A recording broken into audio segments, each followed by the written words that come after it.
This is our first leadership hour here at Otterbein. I'm Debbie Johnson. I have the privilege of serving as the director of the Ross Leadership Institute. And we present these leadership hours and with a partnership with Otterbein, which I'm very, very happy to do. So the Ross Leadership Institute, in case if you don't know, is a nonprofit entity. We have about 14 founders. They are leaders within the community who just are fabulous people and really, really love giving back. And we do leadership institutes where we'll go into different organizations and help you with your leadership programs. We kind of guide by a higher level of leadership concepts. And if you want to know a little bit more about us, we do have information out there. We do things a little differently. Again, our mission is to increase the level of leadership throughout all the different sectors: business, education, nonprofit, and government. So we kind of look at all peoples. And we look at things a little differently, as you'll see here soon. So we bring these leadership hours to you, and what we want you to do is make sure you have a takeaway from them. So what I will pass out for you is, this is called our practice worksheet. We really, that's one of our goals, that in order to increase your leadership, you need to practice it. And one way we do that is with the institutes. The other way, many of you get what's called our leadership minute. It is a 1-minute read. It's an email that's sent to you at 7:45 every morning. And they are concepts for you to then put into action and to implement throughout the day. So you spend 1 minute a day. And now we're going to ask you to spend 1 hour a month, okay, to practice and develop your leadership. So these are practice worksheets, and you see they look a little different. They aren't for note-taking necessarily, because that would be like that, okay? So we like them this way. And what they are is, as you read a book, as you hear a presentation, you kind of put down your reaction or your thoughts, your ideals, your ideas. Okay, and then on the side it says chunk. So take away a couple major points, and then capture the essence. What are you going to do? What's your action? What are you going to take away, and what's the one thing you're going to do from that today? So I'm going to pass these out, but I just wanted to, I'm going to introduce the president of the university who has made this possible for us to come here today, and I'm so excited to be here. You know, this is my alma mater, so I'm happy to be back on campus. I won't talk about how I used to play Frisbee right where I am, but because this building wasn't here when I was here, I'll give away my age. But I'm very, very happy to be back at Otterbein and to bring them here. It's a beautiful campus, so it'll only get prettier next month, so we want you to come back next month when the leaves really, really change. They'll be beautiful. So the president of Otterbein became president in 2009. Now, if you don't know, Otterbein was the first university to graduate women. Now, there's another school up north that starts with an O as well, that admitted women, but they had a little adjusted curriculum. Otterbein was the first that we had 2 graduates from our first graduating class that were women. And then it took them 161 years to get a woman president. But, isn't that right? 161 years it was? Yeah. But anyway, Dr. Crendall came here in 2009, and she has embodied leadership here. We are very, very happy to have her. And she's the former provost at Ohio University. And we, again, thank you for being here. Thank you to your staff for making this possible. So please help me in welcome Dr. Kathy Crendall.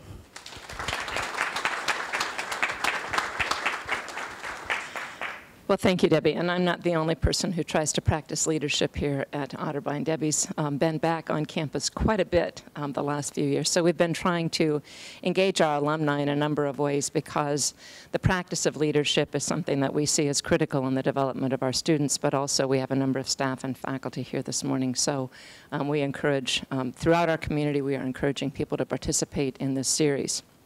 So we're very pleased also to be opening this partnership with the Ross Leadership Institute. And just so if you want to get these on your calendars, I just wanted to mention some of the future dates. October 21st will be the next one, November 18th, and then January 20th. And I don't know about you, but that's about as far down the road as I care to think right now. So that's October 21st, November 18th, and January 20th, always at 7:30 a.m. So we're happy to have you here bright and early, and always in this room until we exceed the boundaries of this room. So we're very pleased to have you all here this morning, and we're looking for a lot of ways to reinforce the importance of the practice of leadership, and this is just one of those partnerships and exercises that we think will create an opportunity not only for our community, but certainly for our community, but for all of Central Ohio. Today's speaker, our inaugural speaker, is Clarke Price, former president of the Ohio Society of CPAs. And Clarke recently completed a 40-year career with the Ohio Society of CPAs, including 22 years serving as their CEO. He has practiced leadership for a long time and has done very well at it. He was recognized 10 times by Accounting Today for his contributions to the field, and he was noted as one of the 100 most influential people in the accounting profession by that publication. He was also characterized as a technology superstar by Accounting Technology magazine. His presentation today is leadership isn't easy. And so for anybody who's been practicing leadership, you've probably had those moments when it wasn't so easy. He's going to be talking with us today about those challenges and how to overcome them, I'm hoping. So anyway, please join me in welcoming Clarke Price to Otterbein as our inaugural speaker today, and as the first introduction to the Leadership Hour, hosted by Otterbein and sponsored by the Ross Leadership Institute. So thanks for being here, and welcome, Clarke. Thank you. Appreciate it. Well, good morning. How's everybody today? Now, I will tell you, as I got up this morning, I thought, well, we've got a really good registration, but it'd be real easy to hit the snooze and go roll over and go back to sleep. So as I'm driving here, I'm thinking, I wonder how many people are actually going to show up. And it's great to see all of you. I'm happy you came out. Hopefully you're happy you came out when you leave. How many are involved in a leadership role one way or another today? Everybody. I'm happy to see every hand going up. One of my concerns when I do a program like this is always the number of people that don't think of themselves as a leader. They come to these things thinking, I'm going to get the magic bean by coming to this one-hour leadership program. And we all know that that's not the case. That leadership is hard work. Preparing to lead is hard work. The actual act of leading is hard work. Some people think they're naturals. Others look at some leaders and say, boy, they are just a natural. And others look and say, they're really struggling at this leadership thing. But hopefully those that are struggling persevere and keep going forward. I used to come to programs like this. I still come to programs like this, looking for new ideas, looking for others that I can talk with about some of the leadership challenges that they have faced. I talk about some of the leadership challenges that I'm dealing with at the moment. Right now, only person I lead is my dog. Yeah, I retired. It's coming up on 2 years ago. I'm still involved in a lot of things, but I will admit I do miss the day-to-day, I'll use the term battle, of leadership. Being involved in things that are, popping up out of nowhere. My gosh, what are we going to do? And how are we going to confront this? And what are the forces that we need to mobilize? That's all about leadership and thinking about, how do we surmount this challenge and succeed at whatever the objective is. It might be passing a piece of legislation. It might be killing a piece of legislation. It might be getting approval to move down a new direction for the organization. It might be the leadership challenge of managing a very widely varied group of people and pulling them together as a cohesive unit that's going to be able to achieve the organization objectives. Those all represent leadership, and so how do you get your arms around it, I think is one of the biggest issues that we deal with today. I was in a discussion just a week ago that was headed off on a different direction than where we originally intended, but it got around the issue of, are leaders made or are they born? And you got some people that believe there are natural leaders. And I think there are some natural leaders. One of the comments that came out of the group is, if you look at really strong leaders, they've led in everything that they have done. That makes them a natural leader. And as I thought about it, I don't agree with that. Maybe it is their personality type is they simply accept responsibility. Does that make them a leader? I've worked with a lot of people who were willing to accept responsibility, but they couldn't lead their way out of a paper bag. And that's the challenge. So are they natural leaders, or do they simply accept responsibility? Are they natural leaders, or is it that people like them and will nudge them, push them into accepting a leadership role? In the course of this discussion and in the days following, my thinking really did change, or evolve, I'll say. And I think leaders are made. Strong leaders are made. It's what they're exposed to as they meander their way through life. It's what they're willing to accept. And it can be that one person had huge influence in taking this person who's meandering a bit and nudging them into a single leadership role that they enjoyed. And they then start to invest in themselves and say, I'm going to be the best leader that I possibly can be. How many think they're natural leaders? I just told you what I think, so who's going to say, oh, I'm going to disagree with Clarke, you know? But you can disagree with me, and you can. I certainly welcome that. We can get into a debate if you want. But I think this act of making the decision to be here this morning is about, hopefully is about, I want to get new ideas.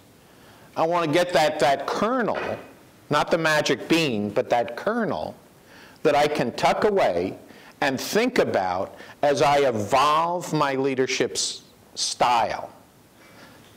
Paul and I were talking before the program began about, who are those individuals along the way that really influenced us as leaders.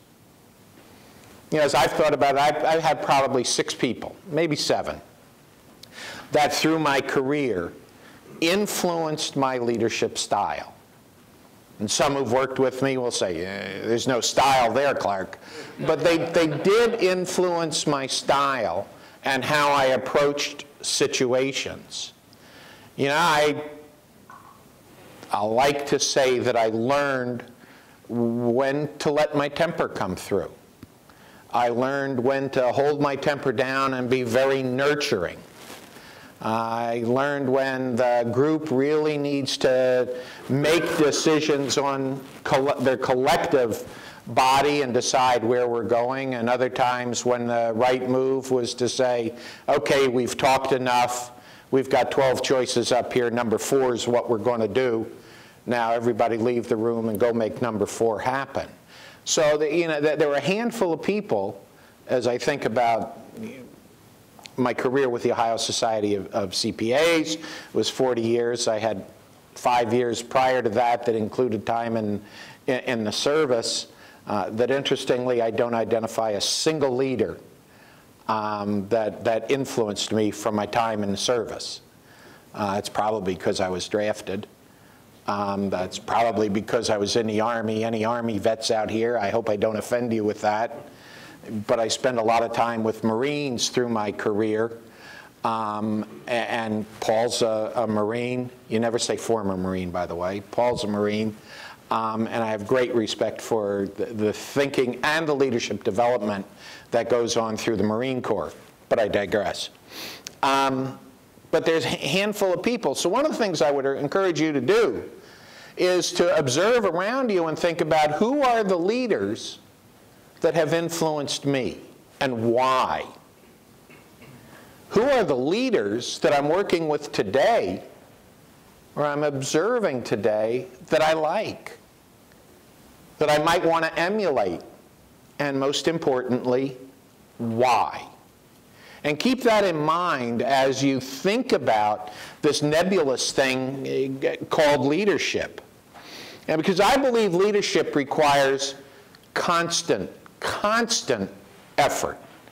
It is something that you have to practice.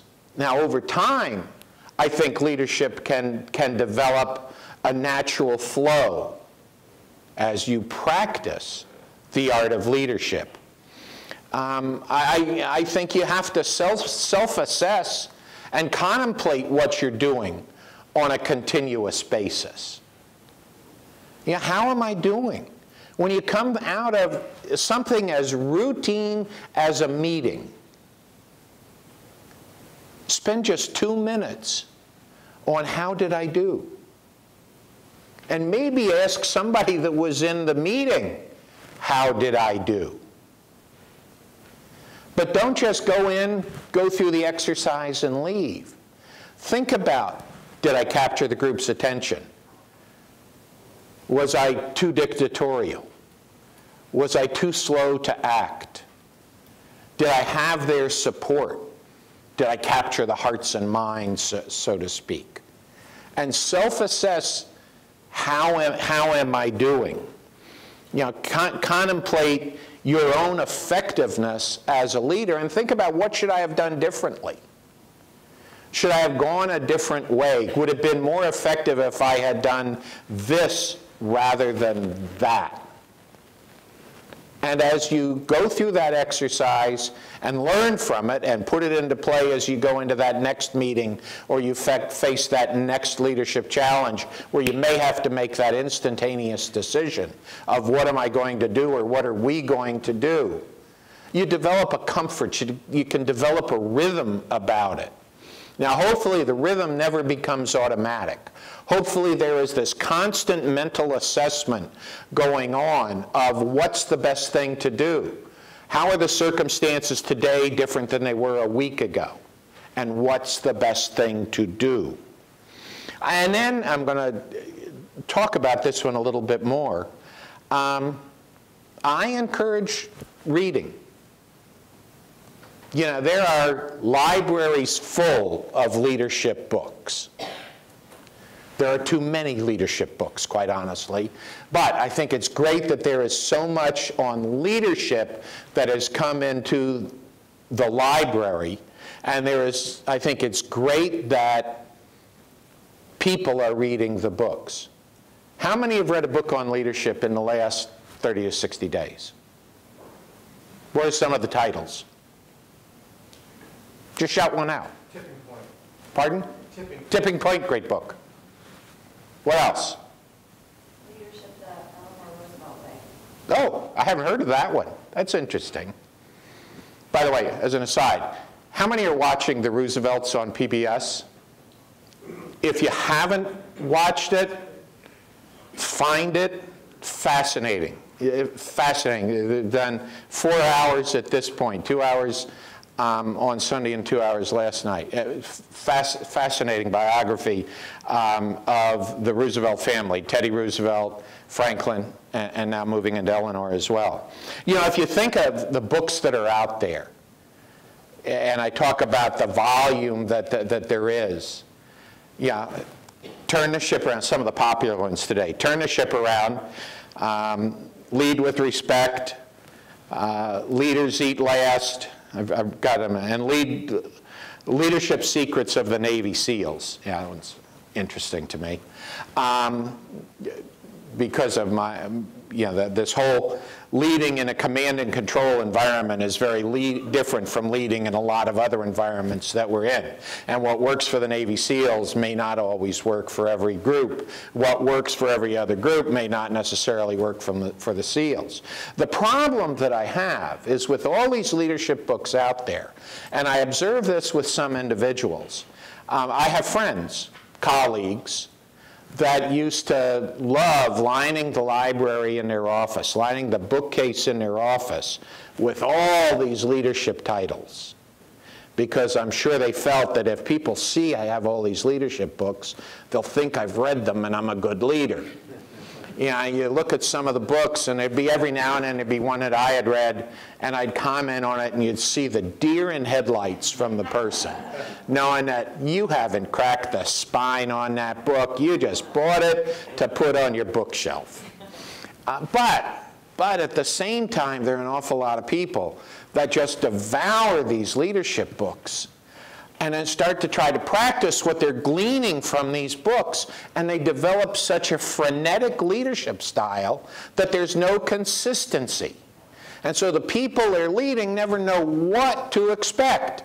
Am I getting the leadership, the Navy SEAL leading me? Or am I getting the servant leader leading me? Or am I getting the person who wants to eat last because leaders eat last? I mean, what's right? And so if you read the books, and I encourage you to read the leadership books that are out there, don't allow them to create this frenetic leadership style that does become a byproduct of many of those books. But reading, more importantly, talking about what you've read and what you think around this nebulous subject of leadership is something that I think good leaders do. Yeah, I have, one of my tips is develop a leadership mentor, somebody that you can seriously talk with. Maybe they're involved in the same things that you are, and they can be one of those people that you say, how am I doing? But get somebody that you can candidly talk to about not just your experiences, but the questions that you have. I had this situation, how would you have handled it? You know, I think I really booted it on this particular leadership problem. Here's the set of circumstances. Do you have any thoughts on how I might have short-circuited that problem? Somebody that you trust, that you like. They don't have to be a superior. They don't have to be older. I had two serious leadership mentors. One of them was 10 years younger than me. And we were involved in a lot of the same things. We didn't even have similar leadership styles. He was much more, oh, let's all get together, put our arms around each other and sway as we sing Kumbaya and figure out what's the right thing to do. And my attitude was pretty much, yeah, we're not going to do that.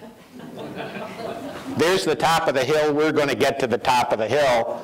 I'm going to drag some of you along. I'm going to push some of you along. And some of you are going to be leading me. But by gosh, we're going to get to the top of the hill. And then I talked to Tom, and it would be Kumbaya. Yeah, but we had a sync there because I respected him, and he respected me. And we had the conversation, and he said he considered me one of his mentors, and so we could really talk about things. And his influence on my style, he did calm me down a lot. And helping me look at issues differently was hugely important. So this notion of getting somebody that you can talk with and talk with candidly, bare your soul if necessary, is really very, very helpful. How many have a leadership mentor today? You think about it. You got somebody that you really trust. For those who aren't raising your hand, I really encourage you to head down that road. Other things that I think really make a difference for leaders, work on leadership presence. There is something about commanding respect. Stand up straight, speak clearly, make sure you can be heard. All of those things have people look at you and think, they know what they're doing. And that is more than just how you look. It is about how you think and how you're able to articulate issues. One of the things that I think is critical for effective leaders is the ability to be an exceptional communicator. To tell a story that inspires confidence, that tells a story that people can visualize what's the issue and why is it important and where are we going to go, and I want to follow Mary, or I want to follow Bill, or I want to be a part of making that happen. So if if you're uncomfortable at the idea of getting in front of an organization or a group, you have to work on that. And the best way, practice, do it. It's one of the things, my career was with an association, the Ohio Society of Certified Public Accountants. Great organization, by the way. Great, CPAs are great. I joined the staff of the Ohio Society. I knew absolutely nothing about associations. And I knew one CPA. He was a golf buddy of my father's, and he was the living stereotype. This guy was just dull as could be. And so I thought every CPA was like that. So I came into the organization with a really bad attitude about what this career was going to be like, and very quickly found that the stereotype, which is a deep-seated stereotype, is totally wrong. I loved working with CPAs. Loved working with CPAs because they make business decisions with absolutely no emotion. What are the facts? What is the business case? Let's make a decision and move on. In an environment, I loved working with CPAs. But this issue of associations are a great place to develop leadership skills. There's an organization called the Ohio Society of Association Executives. It was for people like me, like the staff that I worked with at the Ohio Society. And my attitude was I encouraged every member of my staff, my management staff, to be active in OSAE because they had the ability to develop leadership skills, to see how other people work, and it was at no cost to me if they screwed up. It's not going to hurt anything. And nobody ever screwed up on my staff, at least not that I'm aware of. And they really did start to get different perspectives on leadership. And there's a gazillion associations. You find one for the industry, trade, or profession that you work in and get active in it. There are community organizations where you can do marvelous things for the good of the community and in the process develop your leadership skills. You have to work at it, but it really is a worthwhile exercise. So this notion of practice, the art of leadership, is really, really worthwhile and important. I mentioned earlier, look around and think about the people the leaders that you work with, that you observe and respect, and think about why. And do you, in fact, want to emulate their leadership style? That's something that is a worthwhile exercise to go through. More importantly, look at the leaders around you that you don't think are good and figure out why. What is it about them, whether it's them individually or how they handled this situation, that I don't like, that I think was wrong? Dissect it and figure out why, and then don't do it. Or if you have to do it, be conscious that there are consequences to that sort of leadership behavior. I firmly believe that leaders pay attention to what's going on around them and figure out what's working and what's not. One of the in this discussion I mentioned that we had last week about leadership, there was this notion that was advanced that leaders are good followers. And I'm struggling with that one. I think a lot of leaders are good followers, but if you get a group of strong leaders, and particularly if they have disparate styles, and you're trying to lead that group, that's herding cats. So leading a group of strong leaders, and perhaps it's more than strong leaders, strong leadership personality types, can be the biggest leadership challenge that you face. Because everybody's, they've got their idea of, I'm going to skip steps 2 through 12 and get to 13 right away. And you get some leaders that love to work with blackboards or whiteboards, and you look out, you can tell who's just jumping at the chance, I want to get that marker out of his or her hand because I'm going to do it right.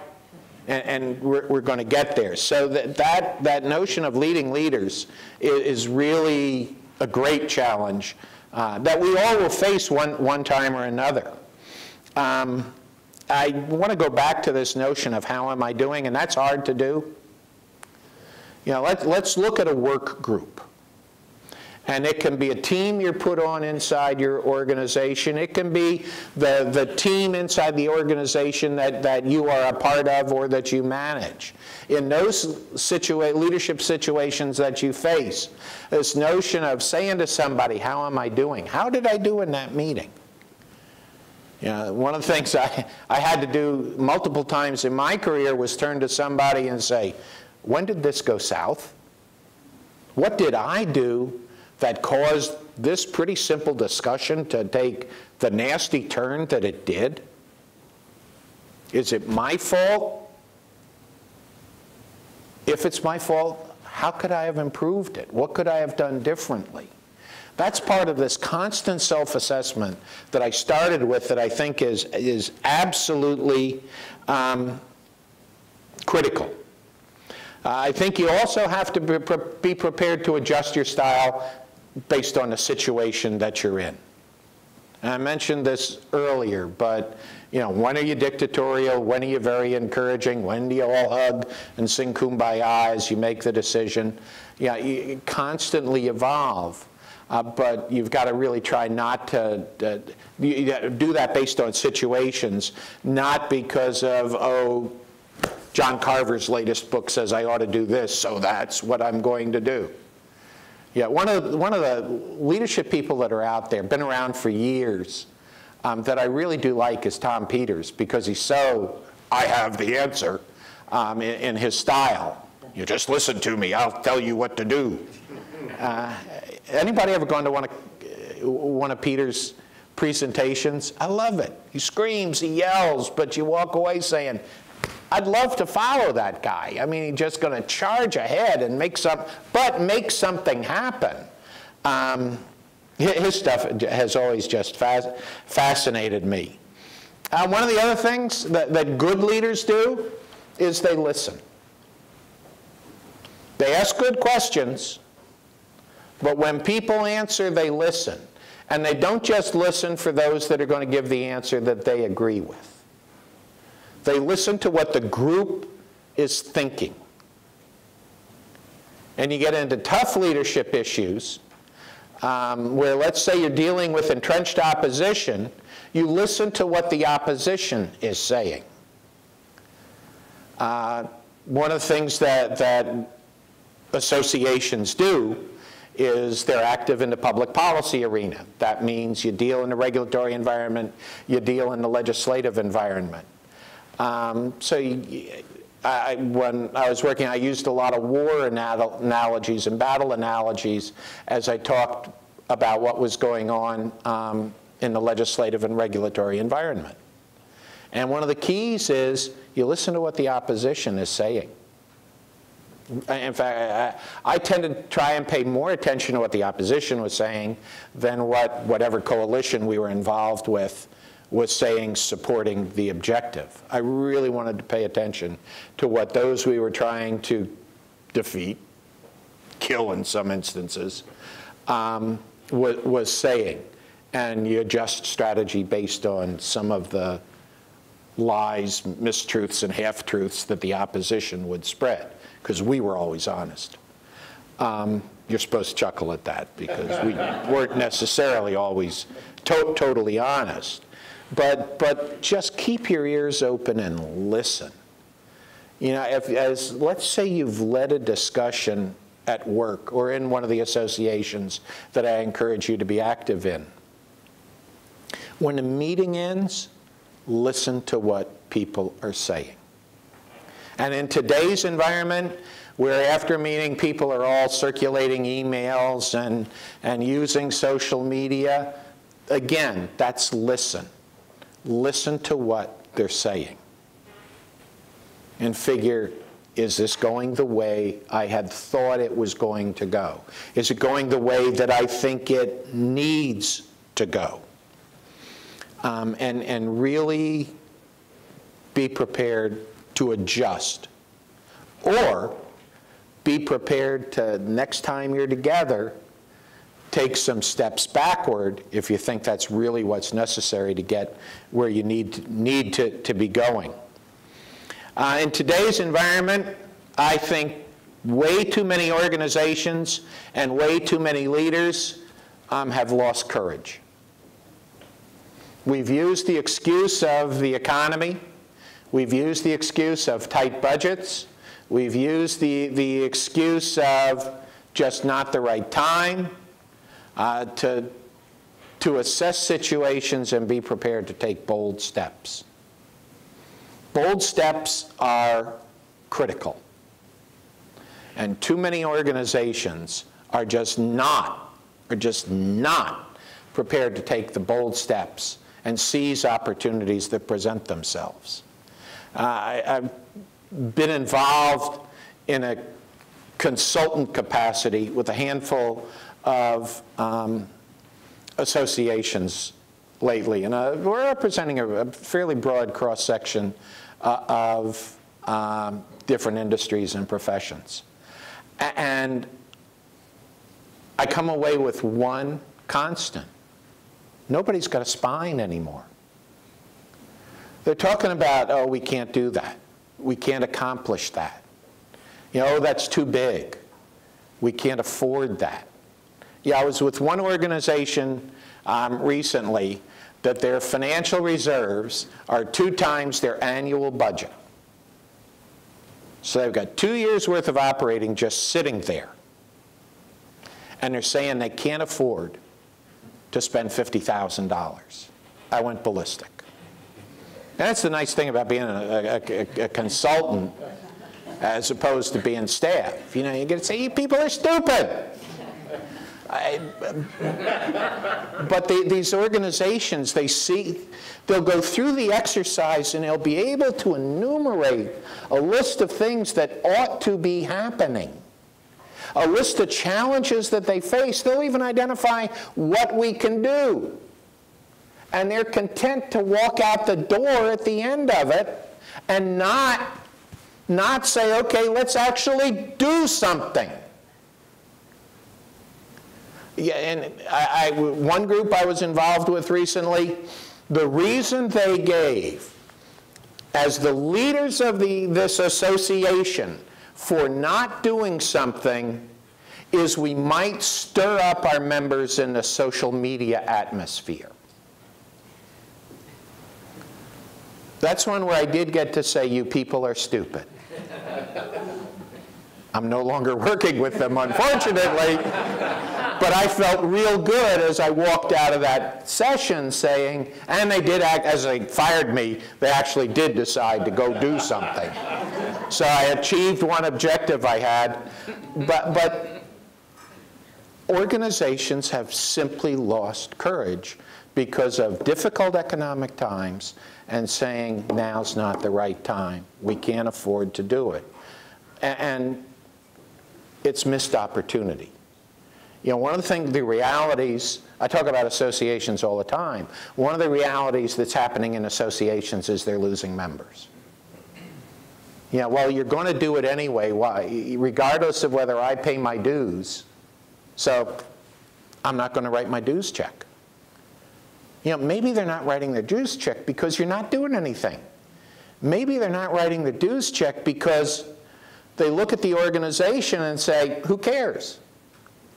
So that's where organizations and leaders really need to be prepared to push forward and figure out what makes sense, what's most important, and let's actually go out and do something that we can talk about, create a value proposition, have successes that we can brag about, and really move forward. Now you take that out of the not-for-profit world, and I don't care what organization it is, I don't care where you work, there are issues that loom like that you know we ought to be doing. It can be departmentally. You know we ought to be doing something, but there's risk associated with it. Too many leaders now are avoiding risk. They're afraid to be put in that limelight or spotlight, let's use spotlight rather than limelight, of having to defend why did they make that decision? Why did we go down this direction? You know, it's okay to fail, and I know to a lot of people that is something that you can't accept. That's like saying we lost the battle. Yeah, and failure does bring consequence. That's the reason you got to work really hard at this thing called leadership to avoid that failure. As an association I work with, the Indiana Society of CPAs, that has in their strategic plan 4 words that I think are critical to bold organizations. There will be failures. In their strategic plan, it ends with, there will be failures. First time I read that, I thought, why on earth would you do that? But the more I thought about it, the more I thought about it in application, that's something that creates a culture that supports bold steps. And I think for organizations and leaders, that really is important. A friend of mine just put out on a comment on Facebook this week that was, if you were given a get-out-of-jail card free for your job, what bold step would you take? And that's interesting to think about. It's interesting to think about as you look for, if you do buy into my premise that we've lost our courage as leaders. Many have lost their courage as leaders. If I had a get-out-of-jail-free card, what would I do? In my organization, what would I speak up and say, you know, we ought to do this. Or, you know, we ought to stop doing that. Or, I've got this great idea that I know every one of you is going to shake your head and say, how stupid is he or she? But I think we need to do this. If you had that in your pocket, what sort of things would you push forward on? And I think that is something really interesting to think about. And my final piece of advice is think about, what is my leadership philosophy? Paul and Debbie challenged the founders of the Ross Institute to put down on paper our respective leadership philosophies. Not since I got my first college assignment have I fret over something like I did that. Because I had all these ideas of what is it? And my first draft was very long. My second draft was shorter. My third draft, I did 3 drafts, got to something that I thought clearly summed up my philosophy on effective leadership. But think about it for yourself, and for every person it's going to be different. But what is my leadership philosophy? And write it down. Don't just mull it over in your head. Sit down I'll date myself. I normally would say put it down on paper. Yeah. Type it up, save it in Dropbox. But think about it. What's my personal leadership philosophy? What do I think makes exceptional leaders? What time are we done? Half past? No. Yes. Yes? I got a second. Mine has 3 components, and I won't go over the enumeration that I had in describing each of these. Visionary ideas, bold steps, and exceptional communications. Those 3 things together, for me, are attributes of the exceptional leader. You know, this notion of that crazy, wild idea. I try not to drop authors' names, but Jim Collins, Good to Great, Built to Last, wrote a book, he consulted on a book about what makes great associations. The Ohio Society of CPAs was one of 10. Amy, we were remarkable associations in the United States. I want to tell you, as a career highlight, that is at the pinnacle for me. Having Jim Collins say, you guys are remarkable, I really like that. But he talks about the BHAG, big, hairy, audacious goal. Great idea, great term. And that get out of jail card free fits in perfectly with this notion of a visionary idea, a big, hairy, audacious goal that we're going to pursue. So first, visionary ideas. Bold steps, being able to say, we've got to take big steps to be able to make this happen. And what are they going to be? And some people may be shocked when you say that we're going to take this step. And then clear communications. And I talked about this at the beginning, that exceptional leaders are exceptional communicators. And being able to inspire, being able to create that vision in people's minds that you're saying we're going to go after. Think back, and some of you are too long, you've probably seen the video of it though, when Kennedy said we're going to put a man on the moon in 10 years. Big, hairy, audacious goal. Now how are we going to do it? And there have been others. But that notion of being able to tell a story that inspires others to say, I want to be part of that. And not the rallying, follow me, men and women, excuse me, but that we've got a goal and we're going to go after it and actually make something happen for this organization. I think those are absolutely critical. And then my final tip, and Debbie spoke about it, subscribe to the Ross Leadership Minute. You get it in your email every morning. It takes no time to read. There is no, in some instances, logic from day to day about what the brief item is. Some will challenge you intellectually. Some will be based on military leadership. Some will be just on somebody's observation about what's going on. Bill Loda's here. Bill writes on ethics a lot.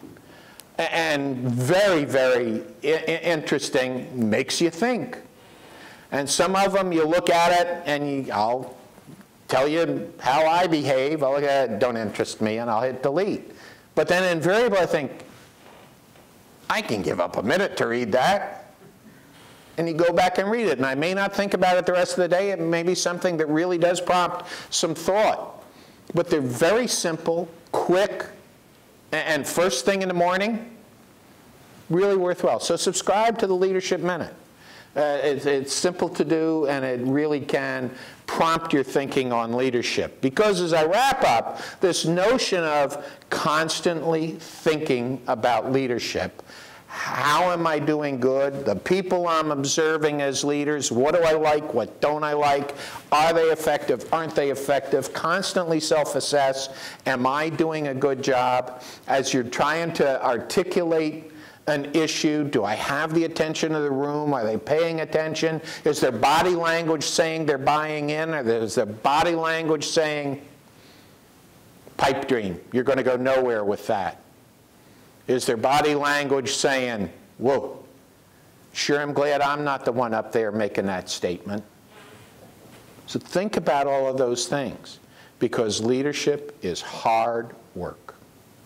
And you've got to, for yourself, think about, what am I going to do to be the most effective leader that I can? And for some leaders, and I really hate saying this, but for some leaders, that translates to, I might not be the right person to lead in this situation. And then figure out, what am I going to have to do to be the right person? Or who am I going to talk to get myself out of this mess? But hopefully none of you are in that situation. Hopefully every one of you look at the challenge of leadership as one great opportunity, great challenge, and a lot of fun. I'd rather lead, I shouldn't say this, but I will. I'd rather lead than follow. But by following good leaders, I've learned a lot about being an effective leader. So with that, I'll say I'm done. Anybody have a question? We'll want to make sure we get it on the microphone. Get what on how you subscribe? No. Oh, the questions. Question. There are no questions. Yes. Wait. Where's the question? Right here. Brian's got one. So in recent leadership minutes, we've been talking about events that might trigger disengagement. And then earlier, I heard you talk about when to use your temper and when to rein it back. Because I think I've seen instances where somebody losing their temper definitely has triggered some disengagement. Oh, yeah. But then I've also seen times when it's probably the right thing to do. So could you elaborate on that a little bit? Yeah, I think temper can be incredibly powerful, but I think temper, when moderated, can be incredibly powerful. Temper as a means of criticism, saying, criticizing that we're not engaged, we're not getting where we need to go, can be effective.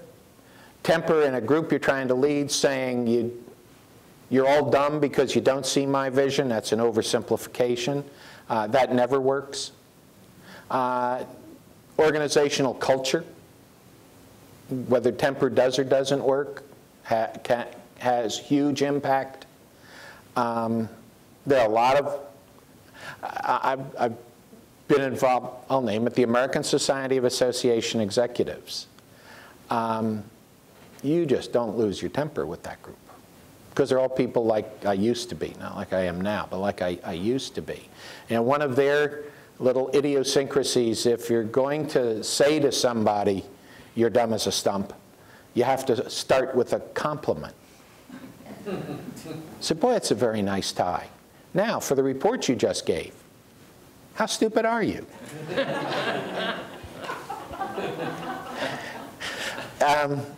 Yeah, it's an oversimplification, but I think temper works to a leader's detriment more than it works as a positive. But it can serve to have a shock factor. It can serve to get people refocused sometimes. Dangerous to do. But every now and then, a good slap of the hand on a table or something to that effect can be very, very effective. Any other? Yes? Hold on. Got another question. I work with a lot of young professionals, and I feel that the younger generation, the millennials, they feel dismayed by leaders, because I think that they basically don't have enough experience yet to really be able to judge who's a good leader, is my boss a good leader, not a good leader. I mean, it's still difficult, they're young, but yet, what they're exposed to out there between with social media and everything else out there, sometimes you want to sit down and have a good discussion about, what you can learn from what you're experiencing, and trying to encourage them, don't be dismayed, rather take it another direction and learn from it. But I was wondering if you had any advice as you're talking to younger people, as they're growing up in a bit of a different generation than we did, and possibly less open-minded, because they're exposed to so much going on all the time, and a lot of criticism. It's always criticism about leaders, always. It's like nonstop. So that's my question. What the younger generation is dealing with, that we're all exposed to, but it doesn't seem to me to affect the more mature components of the population. Did I say that nicely? It affect the more mature components of the population, maturity in terms of age, not behavior necessarily, is a volume issue. The volume of criticism that comes in a social media space has huge impact. And too many are content to have that be a frightening factor that I think has them drop back and not be prepared to voice their opinion. And be very overly concerned about how's everybody going to react to whatever I say, or God forbid, whatever I do around any given situation. Because it seems to me that the general tone in social media space is much more focused on criticism than it is on encouragement. And so I think that with that generation, encouragement is critically important.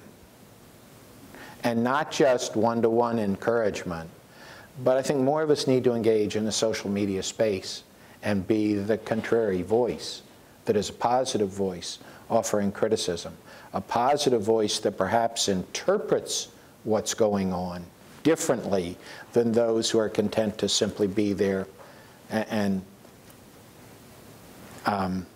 I don't want to say that. I'm trying to come up with an analogy for throwing stones that is based on sitting at a keyboard and throwing stones, but that's really what happens. Younger generation really does need a lot of encouragement. There's some great leaders in that generation, but their leadership development is retarded right now, or slowed out of the fear and everything else that comes out of the social media space. So I think those that are trying to encourage leadership, with that generation, we really need to be much more involved and aggressive and encouraging. Thank you. We're at about 8:30. We're about at 8:30. Good. So we have one gift for him, and this is from our old practice that we dug up, but we actually do have a get-out-of-jail-free card for Mr. Price that Paul pulled out.